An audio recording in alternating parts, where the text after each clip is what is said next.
Today, we are exploring one goldmine for management. When we think about history, we usually imagine major events, monarchs, wars, revolutions, important political decisions. But what were ordinary people thinking while all of these events were happening? What frightened them? What did they hope for?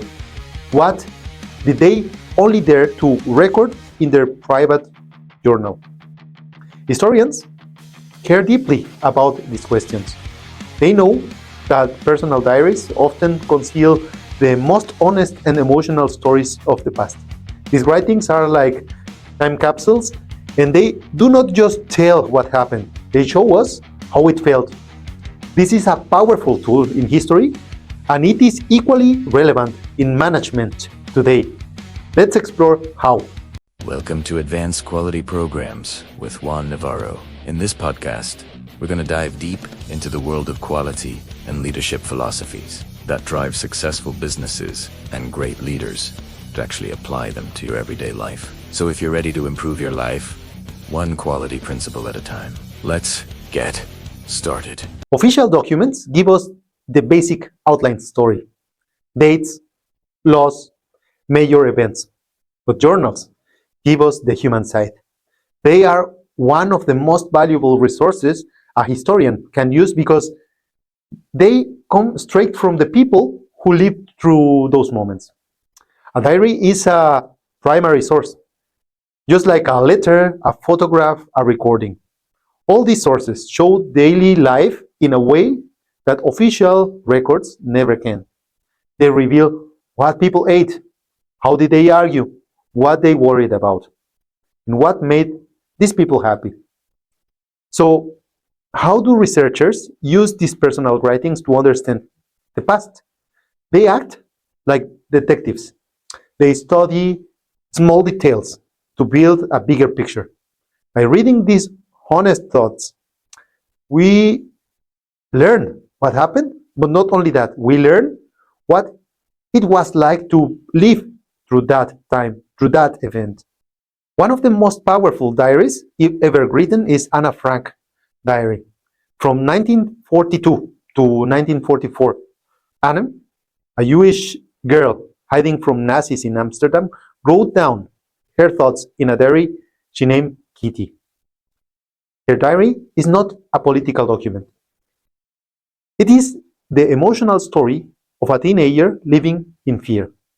Official records can tell us that her family went into hiding after her sister received a fake work order. This came from the Nazis, but only Anne's diary tells us what that moment actually felt like. She wrote about the silence they had to keep, the fear every time someone knocked at the door, felt, and the stress of being trapped for months. On September 28, 1942, she wrote, open quote, "Not being able to go outside upsets me more than I can say. I'm terrified our hiding place will be discovered and that we will be shot." End of quote.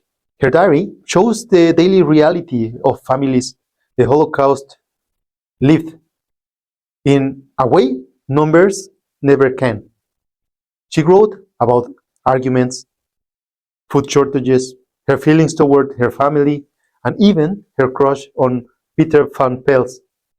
On January 13, 1943, she wrote, open quote, "Terrible things are happening outside. Families are torn apart. Men, women, and children are separated." End of quote. Her diary teaches us about the suffering, but also about hope. Even in the hiding, she wrote, open quote, "I still believe, in spite of everything, that people are truly good at heart." End of quote. Her thoughts and her words remind us that history is made of real people with real emotions. Diaries aren't only powerful in times of war. Samuel Pepys, a government official who lived in the 7th century in London, kept also a journal, a diary from 1660 to 1669. And his diary is one of the best sources we have for that specific period. Pepys wrote about everything: his job, his hobbies, his relationships, and even his meals. However, his diary became especially important during two major events: the Great Plague of 1665 and the Great Fire of London in 1666. During the plague, official records counted the death of many, but Pepys described the fear. He wrote about houses being marked with a red cross and empty streets. In August 1665, he wrote, open quote, "How sad a sight it is to see the streets empty of people, yellows of every door that one sees shut up, lest it should be the plague," end of quote. And a year later, he witnessed the Great Fire of London. His diary gives us a moment-to-moment account of the disaster. He described the flames, the huge flames, the panic, and even the sound of buildings collapsing. He also wrote about burying his values and his valuables, including a wheel of Parmesan cheese, in his garden to protect them from the fire. These small details make his journal unforgettable. And here it is where we can actually learn from it: becoming the historian manager. First of all, how do historians actually use these diaries? And what can managers learn from them? First, historian or a historian that actually follow the process has 3 steps to consider a diary a real source. First, check if the diary is real. They study the paper, the ink, the handwriting, the ownership of the story. Then, the second step is to compare it with other sources. They look at papers, letters, newspapers, and official documents that confirm that the events that are described. For example, Pepys' fire account is compared with other eyewitnesses' reports. And the final step, perhaps the most important, is understanding the writer's point of view. They ask who wrote it and why. Were they writing it for themselves or for others? A writer's background affects how they describe the event. And managers can benefit from this method specifically. Diaries, whether they are personal journals, project logs, or team reflections, team meetings, minutes, protocols, they provide leaders with insights into some human aspects of work. These records capture emotions, frustrations, and motivations that cannot be conveyed by the numbers alone.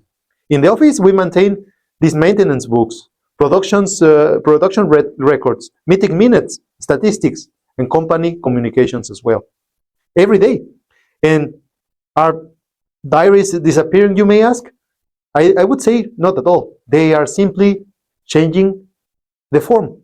Today, many people keep digital diaries through blogs, social media posts, private apps. Future historians will study our online lives the same way that we study old journals. You can imagine a historian in year 2200 reading our tweets, posts, and even these videos. They will see how people reacted to world events in real time. This gives them access to millions of voices, not just a few. However, digital diaries present unique challenges.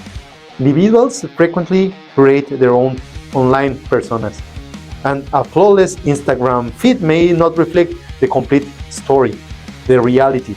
Nevertheless, these digital records will provide a valuable insight for the future generation into our cultural day-to-day values, concerns. Additionally, they offer perspective on the dynamics of one's internal cultural identity of today. From Anna Frank hidden in the room to Samuel Pepys' London streets, and today, digital world, journals, diaries have always helped us to understand the past. They are a powerful tool because they capture the human interaction, the human heart behind the historical event. These records are not just history. It's not just dates and facts. These records are made of real people with real emotions. Diaries let us see and hear the voices in their own words.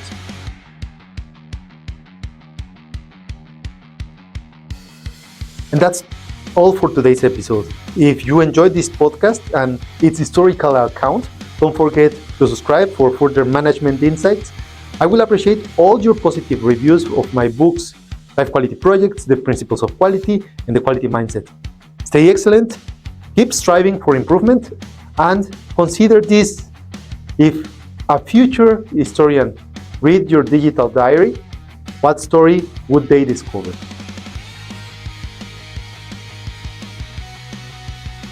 One small change triggers everything. Watch how agile thinking works. Inspect, adapt, repeat. Each step builds the next, creating confident, unstoppable momentum. This is the Quality Mindset by Juan Navarro. Get your copy now.